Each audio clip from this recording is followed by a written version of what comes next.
తండ్రి యొక్కయు కుమారుని యొక్కయు పరిశుద్ధాత్మ యొక్కయు నామమున ఆమేన్. ప్రభువా మమ్మను కనికరింపము. క్రీస్తు మమ్మను కనికరింపము. ప్రభువా మమ్మను కనికరింపము. అందరం కలిసి అపోస్తల విశ్వాస ప్రమాణం చెప్పుకుందాం. భూమి ఆకాశములను సృజించిన సర్వశక్తి గల తండ్రి అయిన దేవుని నమ్ముచున్నా. ఆయనే కుమారుడును మన ప్రభువైన యేసుక్రీస్తును నమ్ముచున్నా. ఈయన పరిశుద్ధాత్మ వలన గర్భమున ధరింపబడి కన్యక మరియకు పుట్టి పొంది పిలాతుగా శ్రమపడి శిలువ వేయబడి చనిపోయి సమాధి చేయబడినయు మనుష్యలోకములో ఎదిగినయు చనిపోయిన వారి నుండి మూడవ దినమున లేచి పరలోకమునకెక్కి సర్వశక్తి గల తండ్రియగు దేవుని కుడి చేతి వైపున కూర్చుని ఉన్నాడనియు సజీవులకును మృతులకును తీర్పు చేయుటకు అక్కడకు వచ్చినయు నమ్ముచున్నాను. పరిశుద్ధాత్మనుచున్నాను.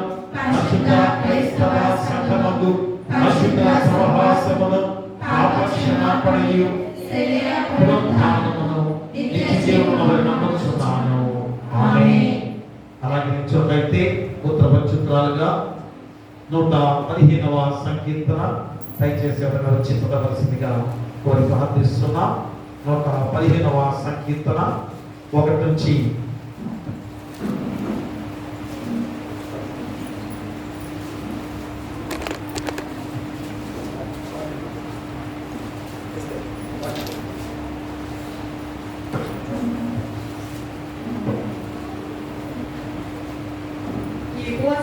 ఏర్పాటు చేయబడిన ఉత్తర ప్రచురణ పాఠ్య భాగము 115వ కీర్తన మొదటి నుంచి చివరి వరకు ఇలాగ రాయబడింది.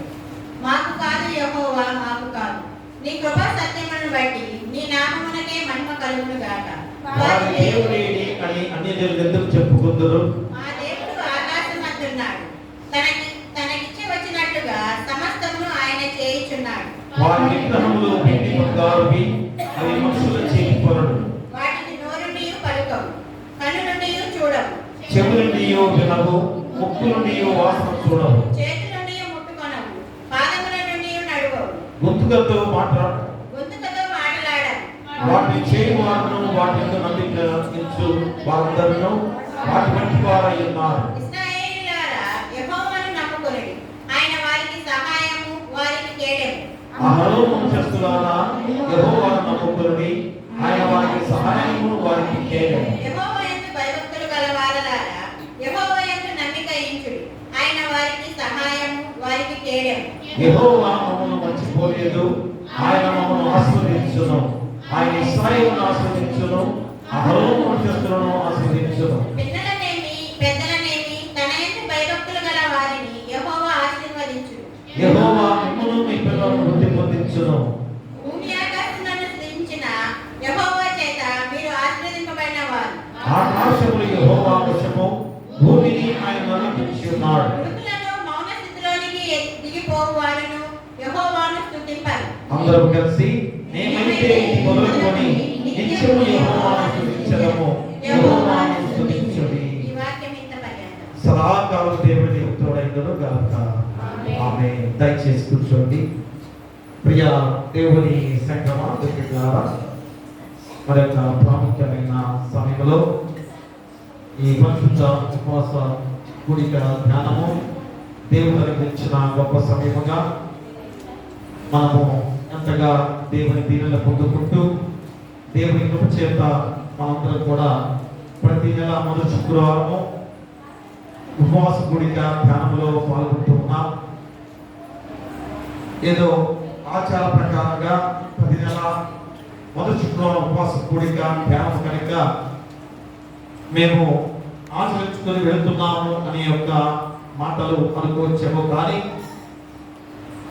మరి దేవుని నామములో మనందరం కూడా ఈ ఉపవాస కూడిక ధ్యానంలో పాల్గొన్న ప్రతి ఒక్కరూ కూడా మరి దేవుని ప్రార్థించే ప్రతి ఒక్కరు కూడా మరి దేవుని యొక్క ఆ ప్రార్థన ద్వారా విజ్ఞాపన చేసే ప్రతి ఒక్కరు కూడా ఖచ్చితంగా ఆ ప్రార్థనను దేవుడు ఆలకిస్తూ ఉన్నాడు. ఎందుకంటే ఎన్ని విపత్తులు, ఎన్ని భయంకరమైన ఆ స్థితిగతులతో ఈ లోకంలో మనం జీవిస్తున్న వారిగా ఉన్నాం. మరి అవన్నీ కూడా మనకు అంటకుండా మన దరి చేరకుండా కాపాడుతూ నడిపిస్తున్న దేవాది దేవుడిగా ఈరోజు మనల్ని ఎంతగా నడిపిస్తున్న దేవుడిగా ఉన్నాడో గుర్తు చేసుకోవాలి. కాబట్టి ఉపవాస కూడిక ధ్యానం అనేది ఎంత ప్రాముఖ్యమైందో మరొకసారి గుర్తు చేసుకోవాలి. ఎందుకనగా మన జీవితాలు ఏ రీతిగా దేవుడికి విజ్ఞాపన చేసుకోవడానికి మా విజయవంతమైన క్రైస్తవ జీవితానికి ఉపవాసం అనేది ఒక గొప్ప సాధనగా ఉందనేది ఎన్నో సందర్భాలుగా మనకి గమనిస్తున్న గొప్ప విధానం.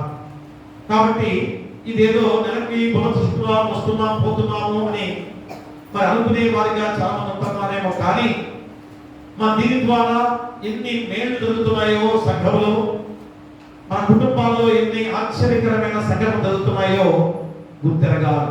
అందుకని పాత్రమైన కాలంలో మరి ఎంతమంది ఇస్తారు జనాంగముగా దేవుడు ఏర్పాటు చేసుకున్న వారంతా కూడా సంవత్సరానికి కనీసం ఒక్కసారి ఉపవాసం ఉండే ఆ గొప్ప సందర్భాన్ని మళ్ళా మనం గుర్తు చేసుకోవాలి. అందుకని పాత్రమైన పాఠ్యభాగాన్ని ఎందుకు గుర్తు చేసుకుంటున్నాం, ఎందుకు పాత్రమైన కాలాన్ని మళ్ళా గుర్తు చేసుకుంటున్నాం అనగా, ఆనాటి కాలంలోనే వారు ఎంత శ్రద్ధగా దేవుణ్ణి ఆరాధిస్తున్నారు, ఎంత శ్రద్ధగా దేవుణ్ణి స్తుతించే గొప్ప విధానంలో ఉన్నారో గుర్తు చేసుకునే గొప్ప విధానం. అందుకని సంవత్సరంలో ఒకసారైనా ఎంత గొప్ప ఉపవాస దీక్షగా వారు చేసుకునే వారిగా ఉన్నారో మరొకసారి మనం గుర్తు చేసుకునేదాం. అందుకనే మరి ఈ మోషే లాంటి వాడు, దావీదు, ఏలియా, ఎజ్రా, ఎస్తేరు మొదలైన అనేక మంది రాజులు, రాణులు, నాయకులు, ప్రజలు, ప్రవక్తలు ఆయా సందర్భాల్లో ఎన్నో సందర్భాల్లో ఉపవాసాలు దీక్షగా చేసిన ప్రజలుగా ఉన్న విధానం. ఎందుకంటే చరిత్ర మనకు చెబుతుంది. కాబట్టి ఈ నెలకి ఒకసారి మనం చేసే ఉపవాస కూడికలో ఎందుకు పాల్గొనలేకపోతున్నామో ఆలోచన చేసుకోవాలి. కాబట్టి అసలు ఉపవాసం అంటే ఏంటి అనేది కూడా మళ్ళా మనం గుర్తు చేసుకునే సందర్భంగా మరి ఉపవాసం ఎందుకు ఉండాలి, ఏ సమయాల్లో ఉపవాసం ఉండాలి అనే ఆ ధ్యానం ఈరోజు ఖచ్చితంగా మనం గుర్తు చేసుకోవాలి. అంటే ఉపవాసం చేయడం వల్ల వచ్చే ప్రయోజనాలు ఏమిటి? సో ఎన్ని ప్రశ్నలు ఈరోజు మీ హృదయంలో మెలగాలి. ఈ ప్రతి ప్రశ్న కూడా అయ్యా నేను ఎందుకు ఉపవాసం చేస్తున్నాను, ఎందుకు ఈ యొక్క ఉపవాసం అంటే ఏమిటి, ఉపవాసం ఎందుకు ఉండాలి, ఏ ఏ సందర్భాల్లో ఉపవాసం ఉండాలి, ఏ సమయాల్లో ఉండాలి, ఉపవాసం చేయడానికి కారణాలు ఏంటి అనే మాటలు ఖచ్చితంగా మనం ఆలోచన చేసుకునే వారిగా ఈ క్షణంలో మీ హృదయాన్ని ఒక్కసారి ఆలోచన చేసుకోవడానికి ముందుకు సాగాలి ప్రేమరా. ఎందుకంటే ఉపవాసం అనేది ఆచారయుతంగా మనం చేసే ఉపవాసంగా ఉండకూడదు, వేషధారులుగా ఉపవాసం మనం చేయకూడదు అని పదే పదే గుర్తు చేసే లేఖన భాగాలు. కాబట్టి మా కొంతమంది డబ్బులు ఉన్నప్పుడు, కొంతమంది పుకటి వేళ ఏం చేస్తారు, ఆహారము తినకుండా, నేను రాత్రి వరకు కూడా ఏమీ తినకుండా, లేకపోతే ఈ రోజంతా కూడా నేను ఏమీ తినకుండా ఉపవాసం ఉంటున్నాను అనే మాటలు చాలా మంది నోట వస్తూ ఉంటాయి. అంటే ఆహారం తినకుండా మాత్రమే ఉపవాసమా? ప్రియదేవరా, ఉపవాసం ఎలా చేసామని నన్ను అడిగితే ఏం చేస్తారు, అయ్యా నేను 2 పూటలు ఉపవాసం ఉంటున్నాను అనే మాట వస్తుంది కదా. లేకపోతే 1 పూట భోజనం మాని నేను ఉపవాసం చేస్తున్నాననే మాట ఉపయోగిస్తుంటారు. కానీ భోజనము తినటము తిరగకపోవడం అనేది ప్రాముఖ్యత కాదు అని పదే పదే మనం గుర్తు చేసుకోవాల్సిన బాధ్యత. కానీ ఎందుకని భోజనం మానేసేది? శరీరానికి కావాల్సింది ఆహారమే కదా, చాలా ప్రాముఖ్యమైన ఆహారమే. లేకపోతే ఒక రోజు మనం ఆహారం తినకపోతే, ఒక పూట ఆహారం తినకపోతే ఎలా ఉంటాం? చాలా నీరసంగా, అశక్తిహీనులుగా, అయ్యో ఏంటో ఏమైపోతుందో అనే భావనతో ఈ శరీరము ఎలాంటి బలహీనపడే సమయం కూడా మనందరం కూడా చూసిన వారమే కదా. మరి రోజంతా కూడా ఆహారం తినకుండా ఉంటే మన ఆలోచన కూడా దేనికి వెళ్తుంది, అయ్యా నేను ఆహారం తినలేదనే ఆలోచన నీకు రాకుండా మా దేవుని శక్తిని పొందుకునే వారికి ఉండాల్సిన బాధ్యతని నీకు గుర్తు చేస్తున్నాడు. అందుకనే మా పూర్వకాలంలో ఎంత ఘోరమైన కఠినమైన ఉపవాసాలుగా చేసేవారు ఉండగా, మరి యేసుక్రీస్తు వారు స్వయంగా మానవుడిగా దిగి వచ్చిన యేసుక్రీస్తు వారు 40 రోజులు రాత్రి పగల కూడా ఆహారము నీరు మాని చేసిన ఆ ఉపవాస దీక్ష ఎవరు కూడా ఇక చేయలేరు కూడా. అంతటి గొప్ప ఉపవాసము మనం ప్రతి ఒక్కరూ కూడా గమనించుకోవాల్సిన గొప్ప విధానం ద్వారా అసలు ఉపవాసం అంటే ఏమిటి? మా ఆత్మీయ అవసరాల సాధనకు సంతృప్తికి ఆహారము తీసుకోకుండా ఉండుట అని అర్థము. అంటే ఆత్మీయ అవసరాలు, మరి ఆత్మీయ అవసరాన్ని చాలా ప్రాముఖ్యమైన విధానముగా దేవుడు గుర్తు చేస్తున్నాడు. కాబట్టి మా ఆత్మీయ అవసరం అంటే అర్థమైంది దేవుని వాక్యములోని లోతైన మర్మాలను తెలుసుకునే దానిలో మరి ఆ వాక్యాన్ని అర్థం చేసుకోవడానికి దేవుని సహాయం కోరి నువ్వు చేసే ఉపవాసమే ఆత్మీయ అవసరాల కొరకు చేసే ఉపవాస ధ్యానముగా గుర్తు చేస్తున్నాడు. కాబట్టి సమస్యల్లో దేవుని నడిపింపును, మా సమస్య ఉన్నప్పుడు మన యొక్క జీవితాలు ఎలా ఉంటాయో అందరికి తెలుసు కదా. ఏ పని సాగదు, ఏ పని చేయలేము. ఎందుకని?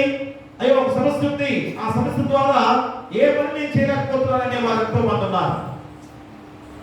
కాబట్టి మరి ఈ సమస్యలలో దేవుని నడిపింపు కొరకు ఖచ్చితంగా నువ్వు ప్రార్థన చేయాల్సిన బాధ్యత ఉపవాస కూడిక ధ్యానముల ద్వారా నీకు లభించే గొప్ప విధానం. ఇంకా మూడోది ఏంటి? స్వస్థత. మరి ఎందుకంటే ఈ లోకంలో అస్వస్థత అనేది, అనారోగ్యత అనేది ఎంత భయంకరంగా తండ్రిస్తుందో మనం గుర్తు చేసుకోవాలి. ఏదో ఒక జబ్బు కదా. మరి ఇప్పుడున్న ట్రెండ్ ఏంటి? మా వైరల్ ఫీవర్ తోటి ఏకంగా మనుషులు మరణిస్తూ ఉన్నారు. మన గుంటూరు ప్రాంతంలోనే తురపాలెం గ్రామంలోనే ఎంతో మంది వైరల్ ఫీవర్ తో మరణించారు. ఒక్కరోజు జ్వరం వస్తుంది, వెంటనే చనిపోతున్నారు. పేపర్ వేస్తున్నారు కదా. మరి అంత భయంకరమైన ఈ వైరల్ ఫీవర్స్ కానీ వ్యాధులు కానీ భయంకరమైన విలయతాండవంతో లోకంలో చెలరేగుతున్న భయంకరమైన ఆ అస్వస్థత అనారోగ్య విషయాల్లో దేవుని బిడ్డనించుకొని నీ హృదయాన్ని అర్పించుకునే గొప్ప ఉపవాసం కూడిక ధ్యానమే. కాబట్టి మా ఉపవాసం చేయాల్సిన పద్ధతులు కూడా ఎన్నో సందర్భాల్లో నీకు చెప్పింది. ఏమిటని? మనం చేసే సాధారణ మానవ ప్రయత్నాలన్నింటినీ కూడా పెంచి అసాధారణమైన దేవుని శక్తిని అడిగి దాన్ని ఆశ్రయించడం నిజమైన ఉపవాసం. చూసారా? దేవుని శక్తిని ఎలాగ పొందుకోగలం? లోకపరంగా నువ్వు జీవిస్తే ఆ శక్తిని పొందుకోగలవా? కాబట్టి ఈ యొక్క పరిశుద్ధాలయంలో, ఈ పరిశుద్ధ సమయంలో 3 గంటల వరకు కూడా నువ్వు చేసే ధ్యానము, నువ్వు చేసే ఆధ్యాత్మికమైన ఆ ధ్యానమే నిన్ను శక్తివంతులుగా మార్చే గొప్ప విధానం అని మనల్ని గుర్తు చేసే విధానం. కాబట్టి మన దీని ద్వారానే మన భౌతిక మరి ఆత్మీయ అవసరాలు తీరుతాయని కూడా ఖచ్చితంగా గుర్తు చేస్తున్నాడు. భౌతిక అవసరాల విషయంలో వద్దు అనట్లేదు కదా. ముందుగా ఆత్మీయ అవసరాల ద్వారా మన యొక్క భౌతిక అవసరాలు కూడా తీర్చుకునే శక్తి దేవుడిని కనుగొంపజేసే గొప్ప విధానం. కాబట్టి ఆత్మీయ అవసరాలు, భౌతిక అవసరాల విషయాలలో మన దేవుడిని అడిగే గొప్ప విధానమే ఈ ఉపవాస ధ్యానంలో చేసే గొప్ప విధానం. అందుకనే ఉపవాసం ఎందుకు చేయాలి? ఎందుకు చేయాలి? ప్రతి ఒక్కరూ కూడా మా దేవుని శక్తిని పొందుకునే విధానంలో నీ జీవితాన్ని ఏ విధంగా ఈ లోక విధానంలో జీవించే మన జీవితాలు గర్వంతో కూడుకొని జీవించే జీవితాలుగా ఉన్నాయి. కాబట్టి మనం ఏం చేయాలి? దేవుని దగ్గర వినయంతో, విధేయంతో, తగ్గింపు మనస్తత్వంతో మనం చేయాల్సిన ఉపవాసము ఈరోజు దేవుడిని గుర్తు చేస్తున్నాడు. అందుకనే ఉపవాసం ఎందుకు చేయాలి, ఎందుకు ఉండాలి అని చెప్పి ఆ మాటలు ఖచ్చితంగా గ్రహించుకొని దేవుని చిత్తాన్ని, ఆయన నడిపింపును, ఆయన చూపే నిర్దేశాన్ని గురించి మా ఖచ్చితంగా తెలుసుకోవాల్సిన బాధ్యతలోనే ఈ ఉపవాసం ఎందుకు చేయాలో నీకు తెలియజేస్తున్న విధానం. కాబట్టి ఇందులో దేవుని వాక్యంలో ఉన్న గూఢమైన మర్మాలను తెలుసుకోవడానికి, మా దేవుని ఆత్మీయ మర్మాలు తెలుసుకోవడానికి, శారీరక రుగ్మతల నుండి తప్పించుకోవడానికి, సాతాను శోధన నుంచి జయించుకోవడానికి ఈ ఉపవాసం అనేది అవసరమని గుర్తు చేస్తున్నారు. అందుకని దానియేలు మా కళ్ళ భావాన్ని ఎలా చెప్పగలడు? అంటే దేవుని మర్మాల్ని, దేవుని నిగూఢమైన ఆ ఆత్మీయ సత్యాల్ని ఎవరు చెప్పగలరు? మానవుడిగా దానియేలు చెప్పగలరా? కానీ దేవుని శక్తిని పొందుకున్నాడు కనుక, దేవుని శక్తితో ఉన్నాడు కనుకనే ఆ దేవునిలో నిగూఢమైన ఆ మర్మాల్ని ఈరోజు దానియేలు తెలియజేసే గొప్ప విధానమే అలాంటి గొప్ప వ్యక్తులను ఈరోజు మనం గుర్తు చేస్తున్న సందర్భం. అందుకనే ప్రియ దేవులారా, ఉపవాసంలో సాధారణ మానవ స్థితి నుండి అద్భుతమైన అసాధారణమైన ధన స్థితికి నడిపించే గొప్ప విధానం. కాబట్టి తేలికగా ఆలోచన చేయవద్దు.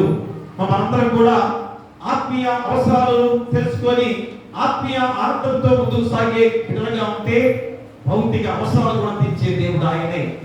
కాబట్టి ఆత్మీయ భౌతిక అవసరాలు తీర్చే దేవుడు నీకు తోడుగా ఉన్నాడు కనుక ఖచ్చితంగా మనందరం కూడా మన ఉపవాస దీక్ష అనేది ఖచ్చితంగా చేయాల్సిందే. ఎందుకంటే అలాంటి యేసుక్రీస్తు వారు మన లోకంలో సేవా పరిచయం చేసినప్పుడు ఏం జరిగింది? పరిసయ్యులు చాలా మంది కూడా ఆ శిష్యుల్ని అడుగుతున్నారు, యేసుక్రీస్తు వారి శిష్యుల్ని అడుగుతున్నారు ఏమని? అయ్యా మేమందరం ఉపవాసం చేస్తున్నాం, మీ శిష్యులు ఎందుకు ఉపవాసం చేయట్లేదు? మీ శిష్యులు ఎందుకు ఉపవాసం చేయలేదు అని అన్న మాటలకి యేసుక్రీస్తు వారు ఏం చెప్పారు సమాధానం? నేను మీతో ఉండగా ఉపవాసం వారు ఎందుకు చేయాల్సిన అవసరం ఏంటి? ప్రేమరా, అంటే దేవుడు తోడుగా ఉన్నప్పుడు ఆ ఉపవాసం చేయాల్సిన పని లేదు అనే మాట యేసుక్రీస్తు వారి ద్వారా వినబడిన గొప్ప మాట. అంటే అర్థం ఏంటి ప్రేమరా? ఈరోజు మనం కూడా చేయవలసిన లేదా? చేయాలి. ఎందుకని? మా యేసుక్రీస్తు వారు మన కొరకు ఎక్కడికి వెళ్ళాడు? పరలోక రాజ్యానికి. ఆ రాజ్యంలో నిన్ను వాసులుగా చేయడానికి ఆయన ఆరోహణం ద్వారా తండ్రి కృపాశ్రమంలో కూర్చున్న దేవాది దేవుడిగా ఉన్నాడు. ఎందుకనగా నీకు నాకు మనందరికి కూడా స్థలాలు సిద్ధపరుస్తాడు. అయినా కానీ నిన్ను వదిలిపెట్టాడా? నిన్ను విడవలో ఎడబాయన దేవుడు ఏం చేశాడు? పరిశుద్ధాత్మ దేవుడు నీలో నింపి వెళ్ళాడు. కాబట్టి ఈ రోజు అందరం కూడా ఆ పరిశుద్ధాత్మ దేవుడు మనలో ఉన్నాడు కనుక మనందరం కలిసి ప్రార్థన చేసుకోవాల్సిన బాధ్యత ఎంతైనా ఉంది. ఎందుకంటే అపవాది ఇష్టం చేసుకున్న లోకం కనుక ఒక నిమిషము నువ్వు దేవుని విడిచిపెట్టావంటే ఎలాంటి చెడు మార్గంలో నేను నడిపిస్తుందో మనందరికీ తెలుసు. ఒక్క నిమిషము లేదా గడప ఇదలోనే అంటే నిమిషము ఆ సెకండ్ లో కూడా అపవాదిని మోసం చేసే శక్తివంతమైన దానం. కాబట్టి ఏం చేయాలి? మా కనువిప్పు మూసే విధానంలో కూడా దేవుణ్ణి మర్చిపోవద్దు. మా దేవుని యొక్క శక్తిని మేము ప్రతి ఒక్కరికి కూడా పొందుకుండాలి. అందుకనే మనందరం కూడా ఆ ఆత్మీయ అవసరమైన దానంలో ముందుకు సాగాల్సిన బాధ్యతని గుర్తు చేస్తూ ఈ యొక్క సెప్టెంబర్ నెల మొదటి శుక్రవారం ద్వారా ఈ ఉపవాస కూడిక ధ్యానంలో మనందరం కూడా పాల్గొన్న గొప్ప విధానం. కాబట్టి ఈ ఖచ్చితమైన ఈ ఉపవాస దీక్షలో మనము, మన పిల్లలు, మన కుటుంబాలు, మనకు ఉన్న యజమానులు కానీ, దాసులు కానీ, బిడ్డలు కానీ, తల్లిదండ్రులు కానీ మనందరం కూడా ఎలా ఉండాలి? దేవుని యొక్క మహిమ రూపంలోనే మనము, దేవుని శక్తి రూపంలోనే మనందరం కూడా ముందుకు సాగాల్సిన బాధ్యత మరలా మనం గుర్తు చేస్తున్న సందర్భం. అందుకనే ఈ ఉపవాస కూడిక ధ్యానంలో చక్కటి అంశాన్ని రోజు మనం గుర్తు చేస్తూ, చక్కటి వాక్యాన్ని గుర్తు చేస్తూ ఈ సెప్టెంబర్ నెల భవిష్యత్తులో నడిపించిన దేవాది దేవుని వందనాలు చెల్లించుకొని వచ్చిన మీ అందరికి కూడా నిండు వందనాలు తెలియజేసుకుంటూ ఉన్నాం. ఈరోజు మనకిచ్చిన వాక్య భాగముగా అపోస్తలుడైన పౌలు ఎఫెసీయులకు రాసిన పత్రిక 6వ అధ్యాయము 1 నుంచి 9 వచనాలు చదవండి.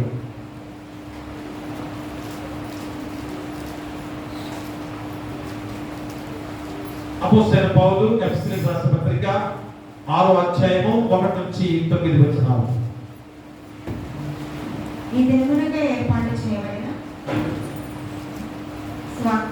సువార్త పాఠ్యభాగముగా ఎఫెసీయులకు రాసిన పత్రిక 6వ అధ్యాయము 1 నుండి 9 వచనాలు.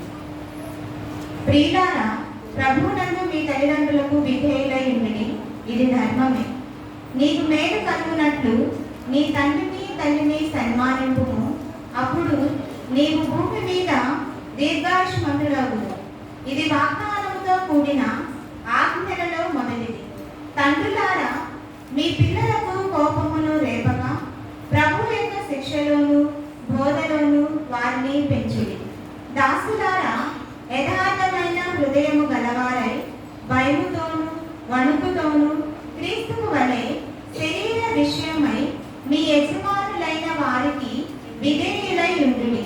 మనుషులను సంతోషపెట్టు వారు చేయనట్లు కంటికి కనబడుటకే కాక క్రీస్తు దాసులమని ఎరిగి దేవుని చిత్తము మనఃపూర్వకముగా జరిగించుచు మనుషులకు చేసినట్టు కాక ప్రభువుకు చేసినట్టే ఇష్టపూర్వకముగా సేవ చేయుడి.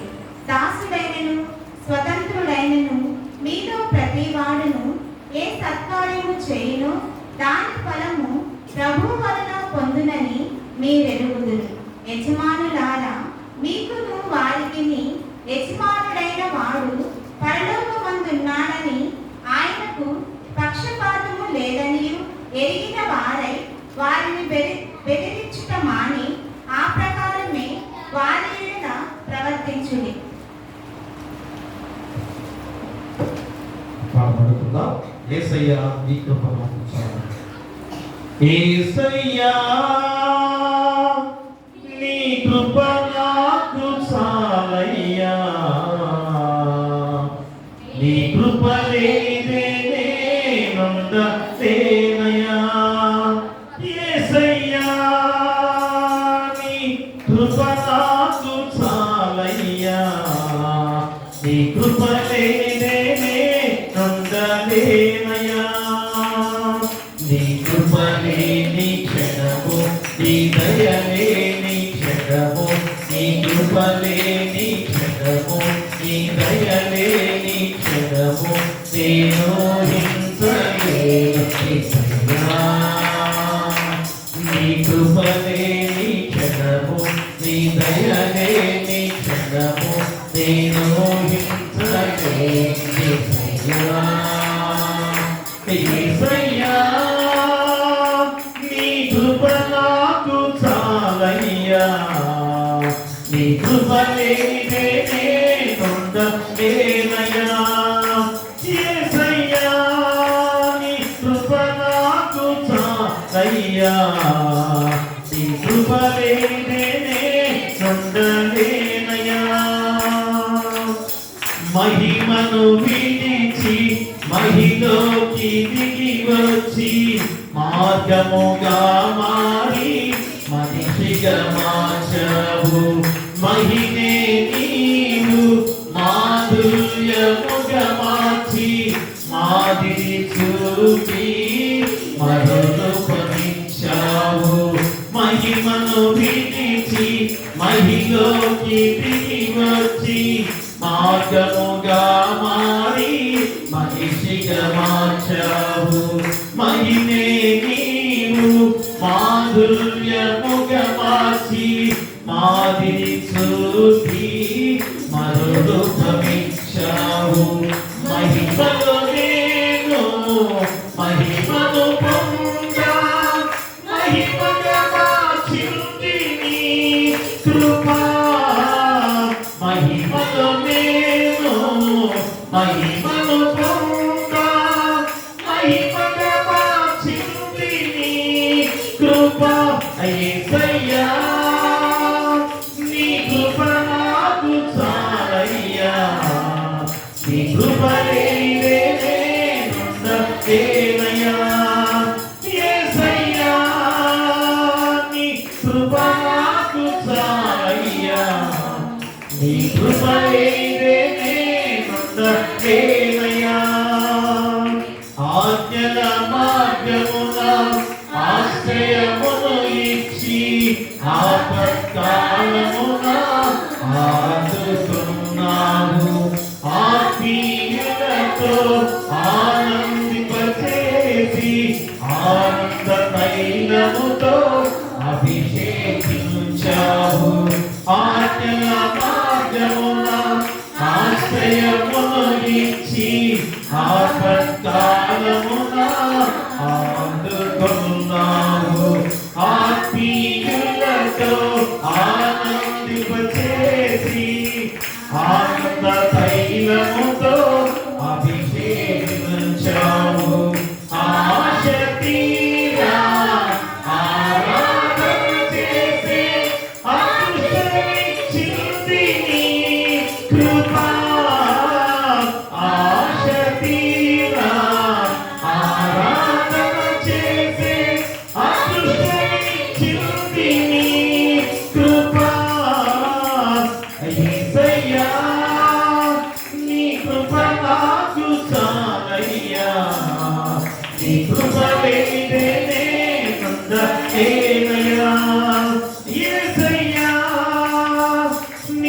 కృప నాకు చాలయ్యా, నీ కృప లేనిదేనే ఉండలేనయ్యా, నీ కృప లేని క్షణము, నీ దయ లేని క్షణము నేను హింసలే యేసయ్యా, నీ కృప లేని క్షణము, నీ దయ లేని క్షణము నేను హింసలేను యేసయ్యా, యేసయ్యా నీ కృప నాకు చాలయ్యా, నీ కృప లేనిదేనే ఉండలేనయ్యా. మా తండ్రి దేవుని నుండి మన ప్రభువైన యేసుక్రీస్తు నుండి కృపయు సమాధానం మీకు కలుగును గాక. ఆమేన్. ప్రియ దేవుని సంగమా తిరిగిలారా, మరొక ప్రాముఖ్యమైన సమయముగా ఈ పరిశుద్ధ ఉపవాస కూడిక ధ్యానంలో ఎంతో దీర్ఘకరమైన సమయముగా చక్కటి వాక్య భాగాన్ని వల్ల దేవుడు గుర్తు చేస్తున్నాడు. ఇంతవరకు ఉపవాసం యొక్క లక్షణాల గురించి మనందరం కూడా చెప్పుకున్నాం. ఎందుకంటే ప్రతి ఉపవాస కూడిక ధ్యానంలో ఉపవాసం ఎందుకు చేస్తున్నావు, దేని కొరకు చేస్తున్నావు అనే ప్రశ్న మన హృదయంలో మెదలాలి. హృదయంలో ప్రశ్న వేసుకుంటూ మనందరం కూడా దానికి జవాబు దారి తనంతో ఉపవాస కూడిక ధ్యానంలో పాల్గొన్నారు. అందుకనే ఈరోజు అపోస్తలుడైన పౌలు ద్వారా కొరింథీ సంఘానికి ఎఫెసీ సంఘానికి రాస్తూ చాలా ప్రాముఖ్యమైన మాటగా ఈరోజు అంశంతో దేవుడు వాక్యాన్ని సిద్ధపరిచిన దేవుడు. ఎందుకనగా మరి యొక్క 6వ అధ్యాయంలో చదువుకున్న 101 నుంచి 9 వచనాల్లో మనం చాలా ప్రాముఖ్యమైన మాటలు ఈరోజు ఎవరికి గుర్తు చేస్తున్నాడు అనగా, మొట్టమొదటిగా పిల్లలకును, తర్వాత తల్లిదండ్రులకును, తర్వాత యజమానులకును, దాసులకును, ప్రతి ఒక్కరికి కూడా దేవుని వాక్యాన్ని ఈరోజు బోధిస్తున్న గొప్ప సందర్భం. ఎందుకనగా ఎంత గొప్పవారైనా కానీ మనందరం కూడా దేవుడు సృష్టించిన మనుషులమే. ఎంత గొప్ప ఆస్తిమంతులైనా, ఎంత గొప్ప స్థితిమంతులైనా, ఎంత లేనివాడైనా, ఎంత హీన స్థితిలో ఉన్నా కానీ మనందరం కూడా దేవుడు సృష్టించిన మనుషులమే. అందుకనే ఈరోజు చక్కటి అంశంగా దేవుడు గుర్తు చేస్తున్నాడు. ఏ విధంగా ఎంత గొప్పవాడైనా దేవునికి దాసులవి, ఎంత గొప్పవాడైనా దేవునికి దాసులవే. చాలా ప్రాముఖ్యమైన అంశంతో దేవుడు ఈరోజు వాక్యాన్ని మనకు సిద్ధపరిచిన దేవాది దేవుడు. కాబట్టి మన మూలవాక్యంగా చూస్తే ఎఫెసీయులకు రాసిన పత్రిక 6వ అధ్యాయం 9వ వచనాన్ని మనం చదువుకుందాం. యజమానులారా, మీకును వారికిని యజమానుడైన వాడు పరలోకమందున్నాడనియు ఆయనకు పక్షపాతం లేదనియు ఎదిగిన వారై వారిని బెదిరించడం మాని ఆ ప్రకారమే వారి ఎలా ప్రవర్తించుడి.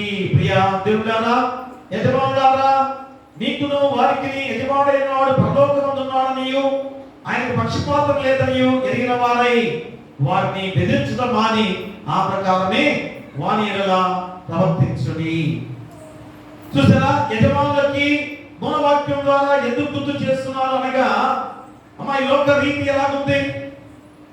యేసుక్రీస్తు వారు దేవాది దేవుడుగా, కుమారుడుగా లోకానికి దిగి వచ్చి ఆయన చేసిన ఆ సేవా పరిచర్యలో ఎలాంటి వారిని కాపాడుకుంటూ నడిపించిన సందర్భం, ఎవరి దగ్గరికి నడుచుకుంటూ దేవాది దేవుడిగా యేసుక్రీస్తు వారు వచ్చారు? పేదలకు సువార్త ప్రకటించడానికి వచ్చిన దేవాది దేవుడిగా మనం గుర్తు చేస్తున్నాం. కాబట్టి ఆనాటి నుంచి ఈనాటి వరకు కూడా మన యజమానులుగా ఉన్నవారు ఎలాంటి ఆధిపత్యం చేస్తున్నారో ఈరోజు లోకంలో మనందరూ కూడా గుర్తిరగాలి. అందుకనే మూలవాక్యాన్ని దాన్ని గుర్తు చేస్తున్నాను. కానీ తర్వాత ఎవరి బాధ్యత వారు చేయాల్సిన బాధ్యతను కూడా గుర్తు చేస్తున్నాను. మొట్టమొదటిగా ఈ లోకంలో ధనికులుగా, యజమానులుగా, గొప్పవారుగా, స్థితిమంతులుగా ఉన్నవారు లేని వారి పట్ల ఎలా ఉన్నారు? మా పేదరికంలో ఉన్న వారి పట్ల ఎలాగా ఉంటున్నారు అనే వాక్యమే ఈరోజు ప్రాముఖ్యమైన మాటలు. అనగా ఈ ఉపవాస కూడిక ధ్యానంలో మనందరం కూడా చేసిన గొప్ప విధానాన్ని ఈరోజు మనం గుర్తు చేస్తున్న సందర్భమే.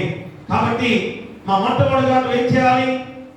రక్షణార్థమైన మారు మనసును పొందుకోవాల్సిన బాధ్యతని ఇక్కడ గుర్తు చేస్తున్నాడు. మొట్టమొదటి ఏం చేయాలి? రక్షణార్థమైన మారు మనసును నువ్వు పొందుకోవాలి. ఎందుకనగా దేవుడి కృప ద్వారా ప్రతి ఒక్కరు కూడా దేవుడు సృష్టించిన మనుషులమే. నీకు ఆ ధనము ఉందంటే, నువ్వు అంత ఐశ్వర్యవంతులు అయ్యావంటే, మరి నీకు నువ్వు స్థితివంతులుగా ఉన్నావంటే ఎవరి కృప?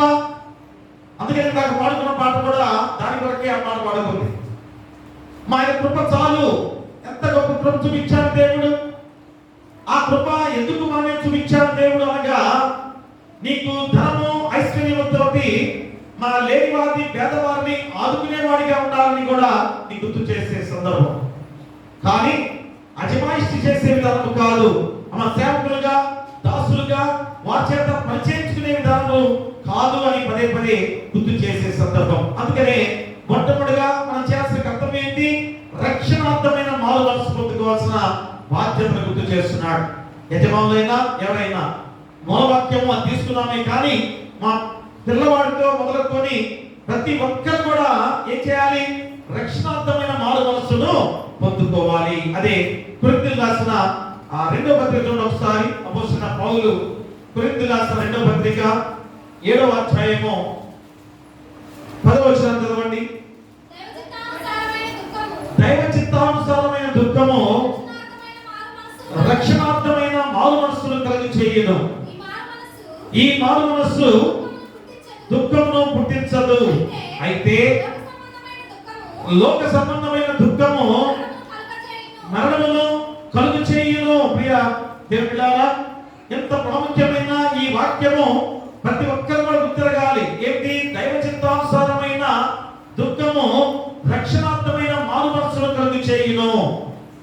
అనగా నీతిమంతులుగా, పరిశుద్ధులుగా, పవిత్రమైన జీవిత విధానంలో కొనసాగుతూ నీకు శ్రమలు శోధనలు వస్తే, నీకు దుఃఖం కలిగించే బాధలు నీకు వస్తే నువ్వు ఎలా ఉండాలి?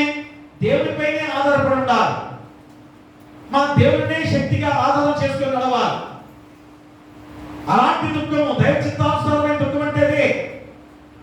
కాబట్టి నేను దేవుడిలో ఉన్నాను కనుక అయ్యా దేవుడు నాకు ఎందుకు ఈ దుఃఖం పెట్టాడని అనుకుంటున్నావేమో. కానీ దైవ చిత్తానుసారమైన దుఃఖం అనేది అర్థం ఏంటి? నీకు ఎన్ని శోధనలు వచ్చినా, శ్రమ సంభవించినా మా దేవుడి చిత్తానుసారంగా నువ్వు నడిచే విధానాన్ని అది దైవ చిత్తానుసారమైన దుఃఖముగా గుర్తు చేస్తున్నాం. అందుకనే ఈరోజు మా మొదటి ఉత్తరముగా ఈ కొరింథీయులకు రాసిన 2వ పత్రిక ద్వారా మరి ఏ విధంగా అపోస్తలుడైన పౌలు చెప్పుకున్న గొప్ప సందేశమే. క్రీస్తు శకం 57వ సంవత్సరంలో వేసవి కాలంలో ఈ యొక్క ఉత్తరం రాస్తున్న సందర్భంలో తీతును కొరింథీకి పంపించినట్టు 2 కారణాలుగా చెప్పబడే ఉత్తరముగా ఈ కొరింథీయులకు రాసిన 2వ పత్రికను గుర్తు చేస్తున్నాడు. ఏంటనగా వారి అక్రమ ప్రవర్తన, రెండోది వేద క్రైస్తవులను ఆదుకునుట. తీతు గుర్తు చేస్తున్నాడు ఏమని? అయ్యా వారి అక్రమ ప్రవర్తన చాలా భయంకరంగా ఉంది. చూసారా యజమానులారా, మీరు ఎలా ఉండాలని మూలవాక్యం ద్వారా చెప్పిన సందర్భాన్ని మనం గుర్తు చేసుకున్నాం కదా. అందుకని అక్రమ ప్రవర్తనతో జీవిస్తున్నారు. కొరింథీ పట్టణం ఎంతో దీవించబడింది, ఎంతో ఆస్తివంతులుగా, ఉద్యోగస్తులుగా, గొప్ప పట్టణంగా మార్చబడిన సందర్భంలో వారి అక్రమ ప్రవర్తన దేవునికి ఎంత కోపం తెప్పించిందో గుర్తిరగాల్సిన బాధ్యత. ఇంకా పేద క్రైస్తవులను ఆదుకోవాలి. దేవుడు నీకు ఇచ్చిన ఆ గొప్ప ధన్యకరమైన విధానంలో ఏం చేయాలి? పేద క్రైస్తవులను ఆదుకోవాల్సిన బాధ్యత నీకుంది. అందుకనే ప్రతి ఒక్క విధానంలో మన జీవితాన్ని ఏ రీతిగా మార్చుకోవాల్సిన బాధ్యతను కూడా నీకు గుర్తు చేస్తాం. అందుకనే మార్పు చెందిన మనస్సుగా మరి రోజు నువ్వు ఉండాల్సిన బాధ్యత నీకు గుర్తు చేస్తున్నాడు. అందుకని చూడండి 7వ అధ్యాయంలో 6వ వచనం చదవండి. 6వ వచనం, అయినను దీనులను ఆదరించు దేవుడు తీతు రాక వలన మమ్మను ఆదరించెను. తీతు రాక వలన మాత్రమే కాకుండా అతడు మీ అత్యాభిలాషను, మీ అంగలార్పును నా విషయమై మీకు కలిగిన అత్యాసక్తిని మాకు తెలుపుచు తాను తాను మీ విషయమై పొందిన ఆదరణ వలన కూడా మమ్మల్ని ఆదరించను కనుక నేను మరి ఎక్కువ సంతోషించింది. నేను రాసిన పత్రికలను మిమ్మల్ని దుఃఖపెట్టినందుకు విచారపడను. నాకు విచారం కలిగినను ఆ పత్రిక మిమ్మల్ని స్వల్పకాలం మట్టుకే దుఃఖపెట్టినని తెలుసుకొని ఉన్నాను. మీరు దుఃఖపడినని సంతోషించలేదు, కానీ మీరు దుఃఖపడి మారు మనసు పొందుతారని ఇప్పుడు సంతోషించుచున్నాను. ప్రియ దేవుడారా, నేను రాసిన ఈ ఉత్తరం కఠినంగా మీకుందేమో. అమ్మా, ఈరోజు ఈ వాక్యం కూడా మనకి కఠినంగా ఉందేమో, కష్టంగా ఉందేమో కదా. వాక్యము నీ హృదయాన్ని గుచ్చుతుంది కదా, నీకు బాధ కలిగిస్తుంది వాక్యం. ఎందుకని? చెడు ప్రవర్తనతో జీవించే వారికి మా వాక్యము గుచ్చుకుంటుంది, వాక్యము బాధ కలిగిస్తుంది కదా. ఎందుకంటే ఈ లోకంలో అపవాదం ఏం చేసింది? మేలుకరమైన విధానంలో, ఏదో సంతోషంగా జీవింపజేసే విధానంలో నిన్ను నడిపిస్తున్నట్టు నిన్ను మాయ చేస్తుంది కదా. అయితే చాలా మేలుకరంగా జీవిస్తున్నాను, తృప్తిగా జీవిస్తున్నాను, సంతోషంగా జీవిస్తున్నాను అనే భ్రమతో జీవించే అపవాది యొక్క క్రియల ద్వారా మనం జీవిస్తున్న కాలం ఇది. అందుకని ఒక్కసారి దేవుని హృదయానుసారుడైన నీ మనసుతో ఒక్కసారి ఆలోచన చేసుకుంటే, అమ్మా, దేవుని మార్గంలో ఉన్నావో లేదో నీకే తెలుస్తుంది. దేవుడు అపవాదం చేస్తుంది, నీకు మంచి మార్గాన్ని, అదిగో విశాలమైన మార్గాన్ని చూపిస్తుంది, కానీ దేవుని మార్గం ఇరుకు మార్గంగా ఉందని గుర్తు చేస్తున్నాడు. విశాల మార్గమే కావాలని నువ్వు కోరుకుంటావు కదా. ఏం చేస్తుందిగా? ఆ విశాల మార్గంలో తీసుకెళ్ళి ఎక్కడ పడేస్తుంది? అగాధంలోకి నిన్ను నింపైపోతుంది. నువ్వు సంతోషంతో అబ్బా విశాలంగా మార్గం ఉందని పరిగెత్తుతూ నువ్వు పోతావు కదా, చాలా బాగుంది అనుకుంటావు కదా. రోడ్డు మీద చాలా సార్లు కూడా అంతే, బాగా స్పీడ్ గా బైక్ తో ఎప్పుడు మధ్యలో స్పీడ్ బ్రేకర్ వస్తుంది కదా, ఎంత కోపం వస్తుందో. చాలా చక్కగా స్పీడ్ వెళ్తుంటే మళ్ళా స్పీడ్ బ్రేక్ వచ్చింది అని దాని గేర్ మార్చుకొని మళ్ళా గేర్ వేసుకునేసరికి చాలా మంది కోపం వస్తుంది. కొంతమంది ఏం చేస్తారు? ఆ స్పీడ్ అంతే పోతుంటారు. అదే సమయంలో మనం ఏమవుతున్నారు? కింద పడిపోతారు, నడుము ఇరిగిపోయే వారు చాలా మంది ఉన్నారు. ప్రియాదిగా అంటే అపవాది కూడా నిన్ను నన్ను మనల్ని ఏ రీతిగా ఏ మారుస్తూ నడిపిస్తుందో నువ్వు ఆలోచన చేసుకోవాలి. అందుకనే ప్రియ దేవుడా, మార్పు చెందిన మనస్సుగా ఉండాల్సిన బాధ్యతను నీకు గుర్తు చేస్తున్నాడు. అందుకనే మారు మనస్సు అనే మాట చాలా ప్రాముఖ్యమైన మాటని ఈ రోజు మీరు అందరూ కూడా గుర్తు చేసుకోవాలి. గ్రీక్ లో మెటానోమియా, ఎపిస్టోఫాయి అనే మాట, ఈ రెండు మాటలకు వీటికి అర్థం ఏంటి? మారు మనస్సు, తిరిగి వచ్చుట, ఆలోచనలో మార్పు, వెనుకకు తిరుగుట, పశ్చాత్తాపం అనే అర్థాలిచ్చే ఆ గ్రీకు పదాలు. ఎందుకు గ్రీక్ పదాలు గుర్తు చేసుకుంటాం? అయ్యా మాకు గ్రీక్ రాదు, హిబ్రూ రాదు కదా, మాకెందుకంటే ఆ పదాలు? ఎందుకంటే ఆడు మా గ్రీక్ లో హిబ్రూలో రాసిన మొట్టమొదటి ఆలోచన భావంతో రాసిన సందర్భాలు. కాబట్టి తెలుగులో వచ్చేసరికి ఆ భావం మారిపోతుంది కనుక గ్రీక్ లో మనం చెప్పుకునే ఆ భావాన్ని చెప్పుకుంటే మనలో ఆ యొక్క మారు మనస్సుకు గ్రీక్ లో ఉన్న పదాలు ఏంటో గుర్తు చేసే సందర్భం. అందుకనే దేవుని పిలుపుకి జవాబుగా మానవుడు దేవుని దగ్గరకు పాప క్షమాపణ పొందుటకు, దేవుని తీర్పు తప్పించుకుని తిరిగి వచ్చుటయే సంపూర్ణమైన మారు మనస్సు అని మా ఈరోజు నీకు గుర్తు చేస్తున్నాడు. సంపూర్ణంగా నువ్వు మార్పు చెందిన నీ హృదయం. కాబట్టి ఈరోజు దేవుని పిలుపుకు తగినట్లుగా నీ హృదయాన్ని మార్చుకోవాలి. అంటే ఇప్పుడు కూడా నీ హృదయం మార్పు లేని విధానంలో జీవిస్తున్నావు అంటే అర్థమేంటి? ప్రియారా, కాబట్టి మారు మనస్సు మరి పాపమును మానుటయ్యే అనేది కూడా ఆంబ్రోస్ అనే యొక్క దైవ జనుడు చెప్పబడ్డ గొప్ప మాట.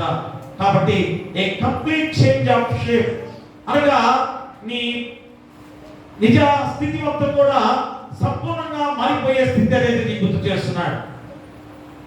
కాబట్టి నీ హృదయ మార్పు ఎంత అవసరమో ఈరోజు నీకు గుర్తు చేస్తున్నాడు.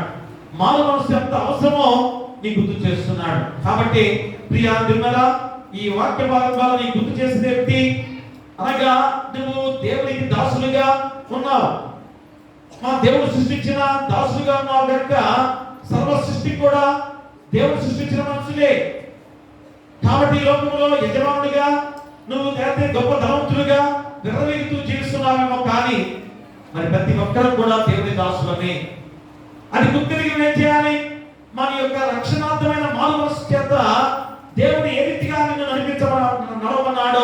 నీ గుర్తు చేస్తున్నాడు. అలాంటి వాడే కదా జక్కయ్య జీవితంలో జరిగిన సంఘటన. పదే పదే జక్కయ్య జీవితాన్ని ఎందుకు గుర్తు చేసుకుంటున్నా? మనం చాలా ప్రాముఖ్యమైన జీవితాన్ని ఈరోజు మనం గుర్తు చేస్తున్నాడు. ఎందుకంటే జక్కయ్య చాలా ధనవంతుడే. ఆ ధనవంతమైన జీవితంలో ఎంతో సంతోషంగా జీవించిన వాడే. ఏ విధమైన అతనికి ఆయాసం లేదు,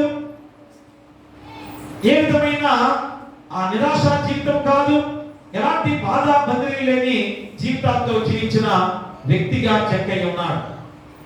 కానీ జక్కయ్య తన హృదయంలో ఏ విధమైన మనశ్శాంతి లేకుండా జీవిస్తున్నాడు. ఎందుకని? తన హృదయంలో దేవుని చేర్చుకోలేని వాడిగా జీవిస్తున్నాడు. దేవుని చేర్చుకోలేని హృదయము మనశ్శాంతి లేని హృదయమే. కాబట్టి ఈరోజు క్రైస్తవ జీవితమే శక్తివంతమైన జీవితం. ఎందుకన్నాడు? మన దేవుని మనం చేర్చుకున్నాం కనుక, దేవునితో మనం ఏ విధంగా ముందుకు సాగుతున్నాం కనుక అది బలమైన శక్తివంతమైన జీవితంగా ముందుకు సాగుతూ సంతోషంగా జీవించే జీవితంతో మనం జీవిస్తున్నాం. అందుకని ప్రియ దేవుడిలారా, నీ హృదయ మార్పు మొట్టమొదటిగా రక్షణార్థమైన మారు మనసు పొందుకోవాల్సిన బాధ్యత నీకుంది. ఎందుకంటే మరి క్రిస్త సమయాల్లో ఖచ్చితంగా నువ్వు ఏం చేయాలి? మన హృదయమని అగ్నిని మండించుకోవాలి. నీ రక్షణార్థకరమైన మారు మనసును పొందుకోవాలంటే ఏం చేయాలి?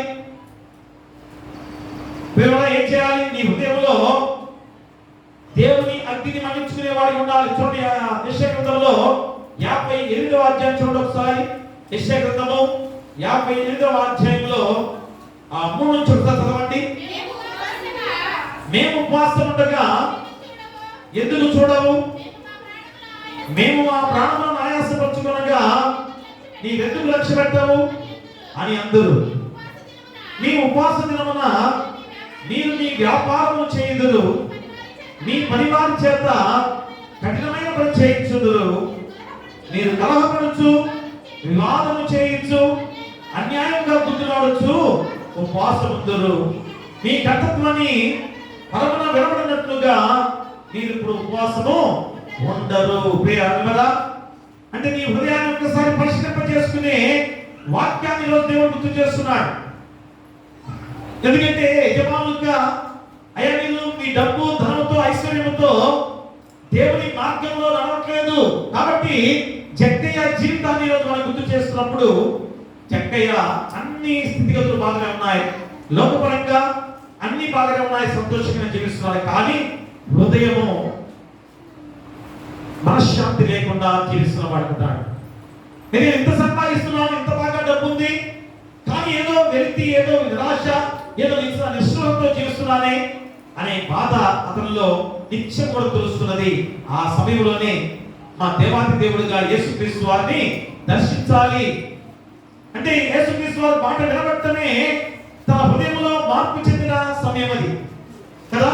ఈరోజు నీ జీవితంలో కూడా మా యేసుక్రీస్తు వారిని పొందుకోవాలని ఎప్పుడు నువ్వు కోరుకున్నావో, యేసుక్రీస్తు వారి లాంటి మనసుతో నువ్వు ముందుకు సాగాలని ఎప్పుడైతే ఆలోచన చేస్తావో ఆ జీవితమే గొప్ప జీవితంగా మార్చబడుతున్నదా.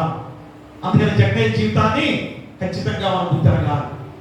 అలాగనే ఎబ్బోకు రేవు దగ్గర ఎవరు చెప్పండి?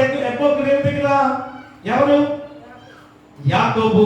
ప్రియారా, అతను కూడా అన్ని ఉన్నాయి, దేవుని చేత ఆశీర్వాదాలు పొందుకున్నవాడే కదా. ఎలాంటి ఆశీర్వాదాలు పొందుకున్నాడు? మోసకరమైన ధర్మంలో ఆశీర్వాదాలు పొందుకున్నాడు కదా.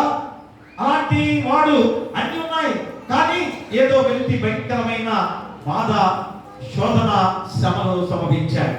ముందు గొయ్యి వెనుక నొయ్యి కదా. అంటే ముందేమో అన్న తరుగుతున్నాడు, వెనకేమో ఎవరు తరుగుతున్నాడు? మామ తరుగుతున్నాడు కదా. మరి ఎంత భయంకరమైన స్థితిలో యాకోబు జీవితం ఉందో. ఆ ఎబ్బోకు రేవు వారి యొక్క కుటుంబ సభ్యుల్ని దాటించి ఒక్కడే కూర్చున్నాడు. అయ్యో దేవాది దేవుని యొక్క కృప నాకు కావాలి, మా దేవుని కృప నాకు కావాలని ఎంత ఆశించాడు, పరితపించాడు. కనుకనే ఆ యొక్క సమయంలో, ఆ రాత్రికాల సమయంలో ఒక దేవదూత అతనితో పెరుగులాడే సందర్భాన్ని స్వయంగా అతను వీక్షించాడు.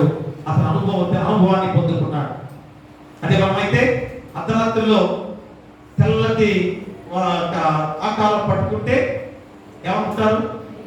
మన దెయ్యం వచ్చింది అనుకుంటారు కదా, ఇక అక్కడ నుంచి పారిపోయేవారు ఉంటారు. కానీ మన దేవుని మనసు కలిగిన వాడు కనుక, దేవుని హృదయానుసారంగా జీవిస్తున్నాడు కనుక, అయ్యో దేవుని దూత నాతో ఉంది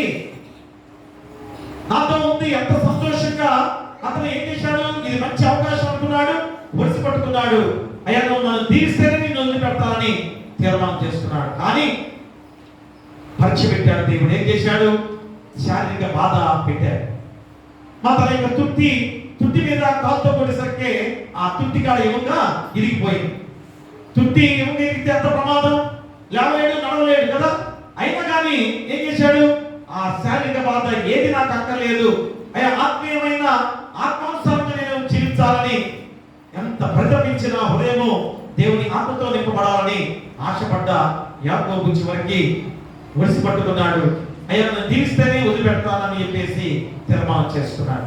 అట్టి విధానంలో మన యాకోబు ఎంతగా దిగులు పొందుకొని ఆ రోజు నుంచి చివరి వరకు కూడా అతని జీవితం ఎంతగా దేవుల్లో బలమైన వాడిగా ముందుకు సాగాడు ఆలోచన చేసుకోవాలి. ఎందుకంటే ఈరోజు మనం లోకపరంగా ఆస్తివంతులుగా అధికారమైన ధనంలో లేకపోతే ఇంకా ఏదో స్థితిలో మనం గొప్పగా ఉన్నాం అనుకుంటున్నారేమో. కానీ దేవుని హృదయానుసారుడుగా జీవించకపోతే, మా దేవుని మార్గంలో ఉండకపోతే నీకు ఎన్నో సమస్యలు శోధనలు నీకు చుట్టుముట్టాయని కూడా నువ్వు గమనించుకోవాలి. అందుకని జక్కయ్య జీవితంలో కూడా అదే జరిగింది. యేసుక్రీస్తు వారిని నేను చూడాలని పరితపించి ఎక్కడ తిరుగుతూ ఇదిగో ఆ ఇరుకు పట్టడానికి యేసుక్రీస్తు వారు వచ్చాడని సంతోషంగా పరిగెత్తాడు. ప్రేమరా ఆ మేడి చెట్టు పైకి ఎక్కాడు. ఎందుకని కొట్టివాడు కనుక యేసుక్రీస్తు వారు చూడలేకపోతున్నాడు, గుబుగుడి అని చెప్తారు కూడా. అయినా కానీ చూడండి, ఏ మాత్రం కూడా అతను ఏం చూడకపోతే అనుకోలేదు. ఆయన చూడాలి అనుకున్నాడు, చెట్టు ఎక్కాడు.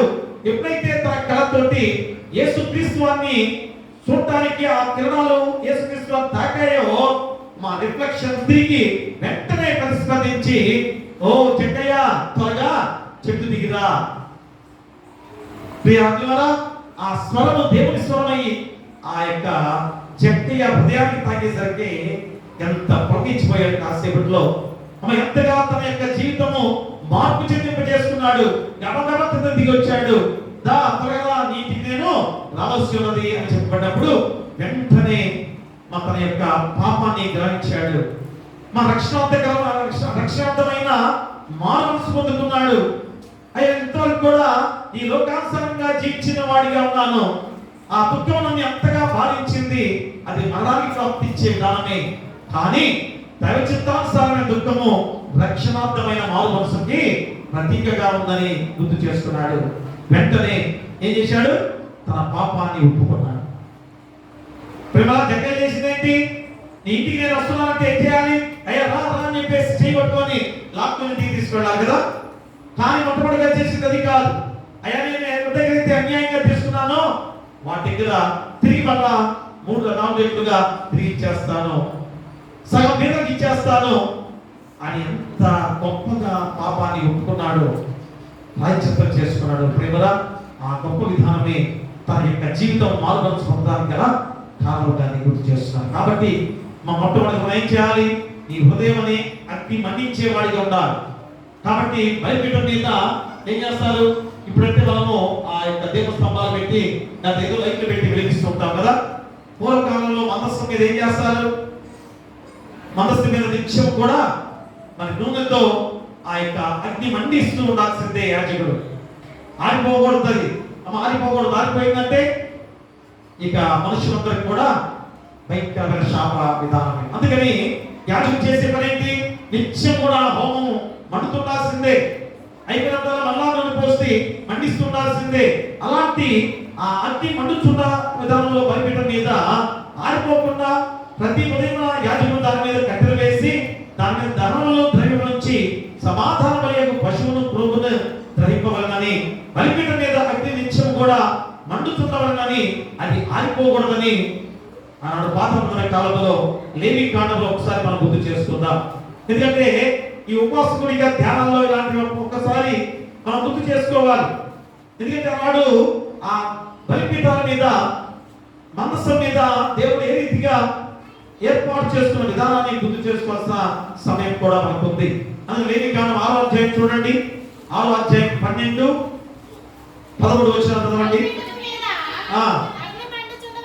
బలిపీఠం మీద అగ్ని మండుచుండవలెను, అది ఆరిపోకూడదు.